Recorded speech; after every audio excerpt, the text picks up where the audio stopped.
আমরা ছোটবেলায়ও দেখেছি এই যে দোকানে দোকানে বাজারে বাজারে যে টেলিভিশন দেখার জন্য মানুষ ভিড় করতো, হুমড়ি খেয়ে পড়তো, এবং বিভিন্ন রকমের ফিল্ম আপনার তখনকার আমলের আলিফ লায়লা এটা সেটা টিপু সুলতান এসব দেখতো মানুষ। আমাদের শৈশবের কথা মনে আছে। এগুলাও দেখে টেকে মানুষ সর্বোচ্চ 9টা 10টার মধ্যে শুয়ে পড়তো। কিন্তু এখন এই বশিকপুর গ্রামের যতগুলো বাড়ি আছে, কোন বাড়িতে মানুষ রাত 9টা 10টা ঘুমায় বলেন? এখানে যে কজন আছেন কজন 9টা 10টা ঘুমান? 11টা 12টা, এটা কোনো ব্যাপার না। আর ফজরের পরে ঘুম, এটা তো আমরা জীবনে কোনোদিন ছোটবেলায় চিন্তাও করিনি। মা চাচিরা ফজরের পরে ঘর দুয়ার ঝাড়ু দেওয়া শুরু হয়ে গেছে, উঠান ঝাড়ু দেওয়া শুরু হয়ে গেছে, আর পুরুষরা কাজে কামে চলে গেছে, পোলাপান পড়ালেখা চলে গেছে, মক্তবে মাদ্রাসা স্কুলে চলে গেছে। আমরা এখানে ওলামা ইকরাম আছি, আমরা নিজেরা কতটা আমল করি আমি জানি না।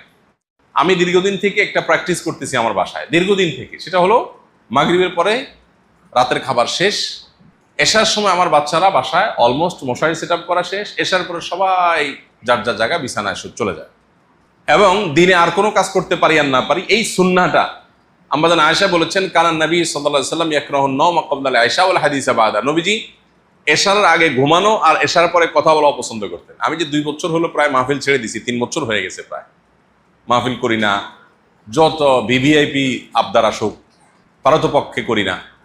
এর অনেক কারণের ভিতরে একটা কারণ এটাও যে মাহফিল করতে হলে রাত 12টা সোয়া লাগে। সুন্নার বাইরে মাহফিল করে মাহফিলে ইসলামের খেদমত হবে না, আমি বিশ্বাস করি না।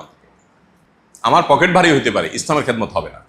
এই জন্য আপনাদের প্রতি একটা আহ্বান যে এলাকার মানুষের পালস এবং তাদের প্রয়োজন এটা অ্যাসেসমেন্ট করে বুঝে তাদেরকে সমাজ সংস্কারমূলক কাজ যদি আপনারা করেন, আমাদের দেশটা সুন্দর হবে। মুসলিম উম্মাহ হিসাবে আমাদের মাথা উঁচু করে দাঁড়াতে পারবো আমরা মানুষকে ভালো মুসলমানটা বানাতে হলে পোশাকি মুসলমানের চাইতে আচরণগত ভালো মুসলমান বানানোর প্র্যাকটিস আমাদের বেশি করতে হবে।